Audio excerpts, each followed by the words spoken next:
C'est sans doute l'épisode le plus science-fiction de toute la saga Resident Evil. Dans Resident Evil 5, l'apparition tant attendue de Li Bingbing en tant que Ada Wong fait une entrée fracassante. Elle incarne à la perfection le personnage du jeu vidéo, tout en révélant toute la puissance du charme unique des femmes asiatiques. Allez, on plonge ensemble directement dans toute l'intrigue de Resident Evil 5 en une seule traite. L'histoire reprend juste après la fin du précédent opus. Après qu'Alice ait vaincu Wesker, elle libère tous les survivants encore retenus sur l'Arcadia. Mais l'entreprise Umbrella ne leur laisse aucun répit. Elle envoie immédiatement une armée dirigée par nul autre que Jill Valentine, revenue depuis le deuxième film, mais complètement transformée. Elle est maintenant une commandante froide, au torse orné d'une étrange araignée mécanique clignotante, symbole du contrôle d'Umbrella. Sous leur puissance de feu écrasante, la résistance est submergée. Les uns après les autres tombent sous les tirs. Même Alice, désormais sans ses pouvoirs, finit par être projetée par une énorme explosion et sombre dans l'océan. Lorsqu'elle rouvre les yeux, tout a changé autour d'elle. Elle-même ne se reconnaît plus. Tout semble irréel. Alice, complètement déboussolée, découvre qu'elle est mariée. Son mari, Carlos, oui, celui du troisième film, est déjà levé et lui demande de se dépêcher. Et plus surprenant encore, ils ont une fille, Becky. La famille semble vivre une vie normale, paisible, partageant un petit déjeuner en toute sérénité. Rien ne semble anormal pour Alice. Jusqu'au moment où, alors que Carlos s'apprête à partir au travail, un zombie surgit et l'attaque violemment. Pris au piège dans la réserve, les assauts du zombie deviennent de plus en plus violents. Alice perce alors le plafond et grimpe avec Becky pour fuir. Une fois dehors, c'est le chaos total. La ville est envahie par les morts-vivants, tout le monde fuit. Une voiture s'arrête devant elle et, surprise, c'est Ryan, membre de l'escouade d'Umbrella du tout premier film. Mais elles ne se reconnaissent pas. Tandis que les zombies approchent, après un court moment, une camionnette percute leur véhicule, les renversant. Par chance, Alice et Becky s'en sortent indemnes. Fuyant à nouveau, elles trouvent refuge dans leur maison et se cachent dans une armoire. Mais cette fois, les zombies semblent avoir gagné en vitesse et même en intelligence.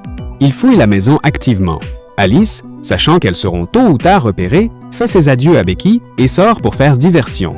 Dans le couloir, Alice réussit à retourner la situation et jette un zombie dans le vide, le tuant sur le coup.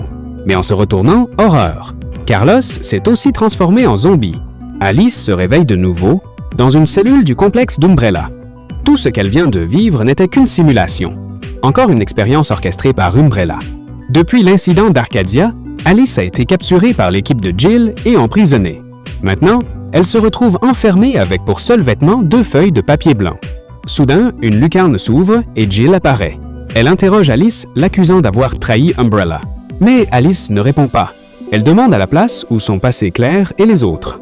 Agacée, Jill lance alors une torture par ultrasons. Alice se tord de douleur. Mais à cet instant précis, une alarme retentit. Quelqu'un a piraté le système. Le complexe sera redémarré dans 2 minutes. Tout devient sombre.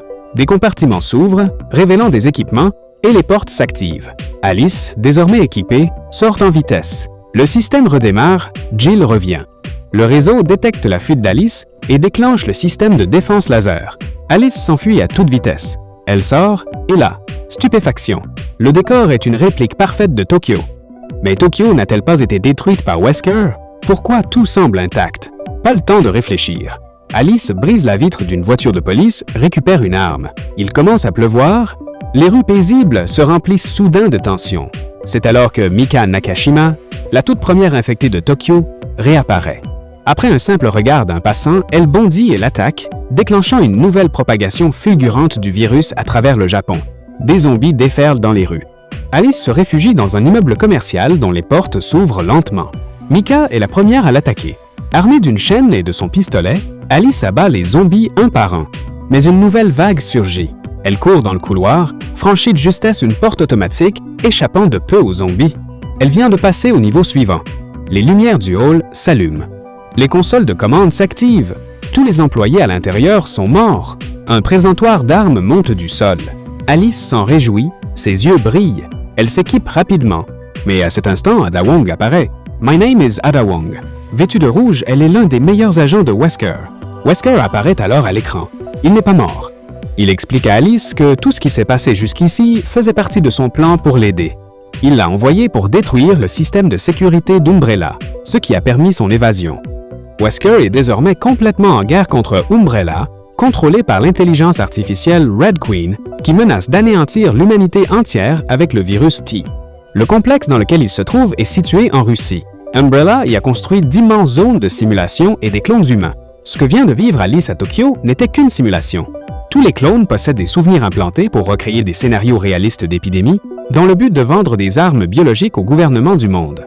À ce moment-là, Alice ramasse 2 pistolets, bien décidée à détruire cette base. Mais Ada Wong l'en empêche aussitôt et lui révèle une information cruciale. Il se trouve sous une immense couche de glace, et personne ne peut s'échapper d'ici par ses propres moyens. Heureusement, Wesker leur a préparé une équipe de secours. Celle-ci doit coordonner ses actions avec Alice depuis l'extérieur. À sa tête, on retrouve Léon, accompagné de Luther, rescapés du précédent épisode. Leur mission, poser des explosifs dans la base avec un compte à rebours de 2 heures. Mais déjà, Jill a repéré leur présence et lance une traque sans relâche. Pour faciliter leur évasion, Wesker a prévu un plan bien ficelé. Ils doivent d'abord traverser la simulation de New York pour rejoindre la ville fantôme où l'équipe de Léon les attend. Ensemble, ils devront ensuite se frayer un chemin jusqu'à la simulation de Moscou, où un ascenseur les mènera à la surface. Mais le signal de Wesker est brusquement interrompu par la Reine Rouge, qui reprend le contrôle de la base. Sa voix glaçante retentit « Vous allez tous mourir ici ». Dès qu'elle détecte une intrusion, elle positionne une escouade d'élite pour tendre une embuscade à la sortie de l'ascenseur. L'équipe de secours entre sans encombre dans la base, mais il leur reste encore de nombreuses zones simulées à traverser. De leur côté, Alice et Ada arrivent dans la simulation de New York. En réponse, la Reine Rouge déclenche le mode Biohazard et lance à leur trousse 2 exécuteurs, d'immenses bouchers mutants armés de marteaux géants. Malgré les tirs nourris, les créatures n'accusent aucun choc. Ada est acculée dans un vieux bus, incapable de riposter efficacement. Alice, habituée à ce genre de combat, parvient à l'en sortir in extremis. Les 2 monstres changent alors de cible et se lancent à la poursuite d'Alice. Cette dernière, voyant le sol couvert d'essence qui fuit d'un camion-citerne, a une idée ingénieuse et parvient à les neutraliser. Il reste 1h30 avant l'explosion. Pas de répit.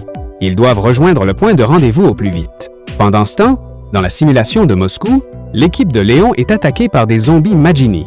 Contrairement aux infectés ordinaires, ces créatures ont été d'abord exposées au virus T, puis infectées par des parasites.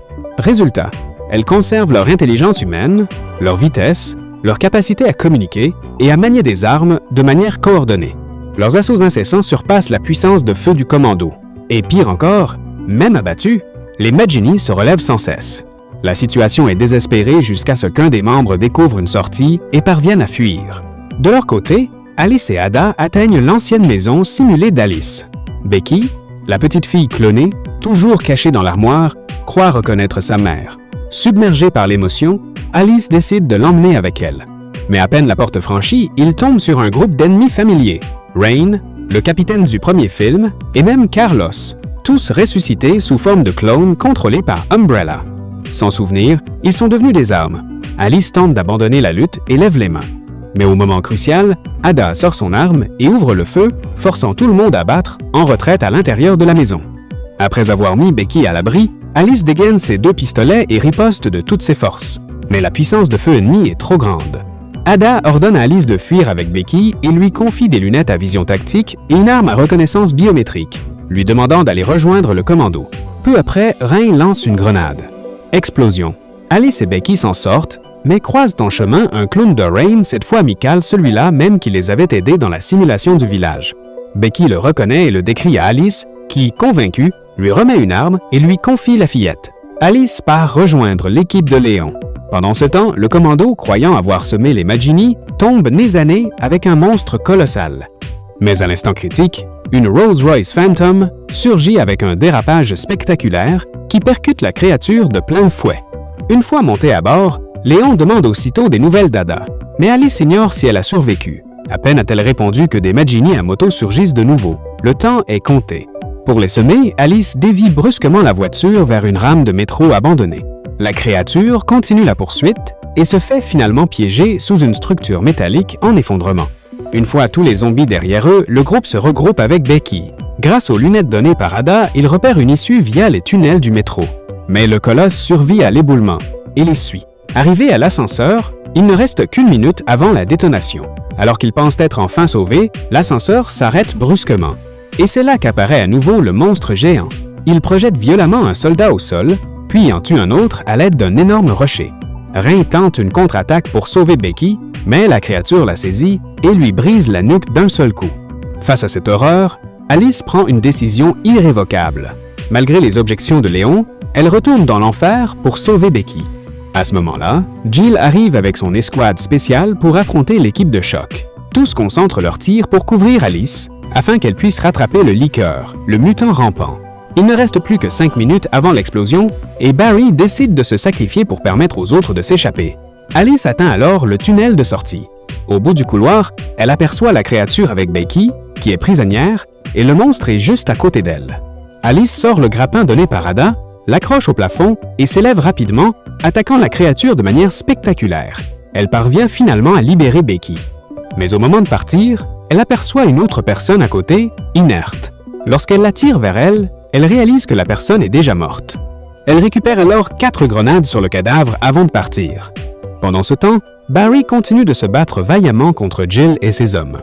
Voyant qu'ils ne parviennent pas à le vaincre, ils font sortir Ada comme otage pour forcer Barry à se rendre. Fidèle à ses principes, Barry se livre sans hésiter. Mais alors qu'il s'avance, le capitaine Clone tire.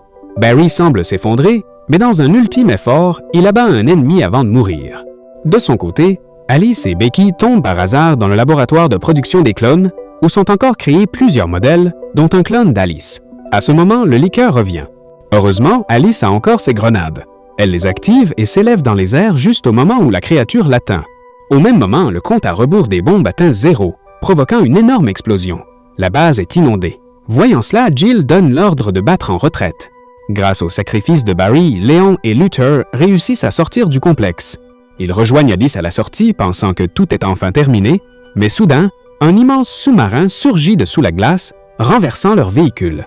À l'intérieur du submersible, Jill et Ada, toujours en otage. Alors que les deux camps se retrouvent face à face, Rain, le clone, sort une seringue et l'injecte dans son cou. C'est un parasite, Las Plagas. Rain s'effondre avant de se relever avec une force inhumaine. Le combat commence. Jill affronte Alice dans un duel acharné. Léon et Luther tirent sur Rain, mais cela ne semble avoir aucun effet. Une fois infecté par le parasite, Rain conserve sa conscience, gagne une force décuplée, guérit rapidement et rejette même les balles de son corps. Elle devient surpuissante. Face à 2 hommes physiquement plus forts qu'elle, elle prend facilement l'avantage. Elle brise la jambe de Léon d'un seul coup. En parallèle, Alice lutte péniblement contre Jill qui a encore l'avantage. Alors que Jill est sur le point de pousser Alice dans une voiture pour la tuer, cette dernière arrache l'araignée cybernétique sur la poitrine de Jill, la désactivant. De l'autre côté, Rain frappe Luther en plein cœur, le tuant instantanément. Léon est à son tour neutralisé. Alice attire alors l'attention de Rain, tente de la ralentir avec des tirs, mais se fait à nouveau frapper violemment. Au sol, elle aperçoit la glace sous leurs pieds remplie de zombies Plagas. Une idée germe dans son esprit. Jill, maintenant libre, lui tend une arme. Alice se relève et pointe son arme vers Rain. Rain ne recule pas, convaincue que les balles ne peuvent pas la tuer. Mais Alice ne vise pas Rain. Elle tire sur la glace sous ses pieds. Rain tombe dans l'eau glacée et est immédiatement submergée par une horde de zombies Plagas. Elle devient leur dîner. Léon couvre Ada avec sa veste, elle reprend conscience, elle a survécu, Alice, épuisée, s'effondre. À son réveil, elle se trouve dans un avion médicalisé envoyé par Wesker, en route vers la Maison-Blanche. Là, elle le retrouve, et à sa grande surprise, Wesker est maintenant à la tête de la résistance humaine. Sans un mot, il s'approche, sort un flacon de T-Virus et l'injecte à Alice. Non pas pour l'utiliser comme cobaye, mais pour qu'elle retrouve ses pouvoirs et l'aide dans la bataille finale contre la Reine Rouge qui a rassemblé tous les zombies pour anéantir l'humanité. Alice et les survivants seront la dernière ligne de défense de l'humanité. La bataille pour la Maison-Blanche est sur le point de commencer. Et maintenant, quelle sera la suite du combat entre Alice et Umbrella Corporation? Quels sera-t-on les derniers survivants? À quoi ressemblera le monde après l'apocalypse? Toutes les réponses dans Resident Evil 6, le chapitre final.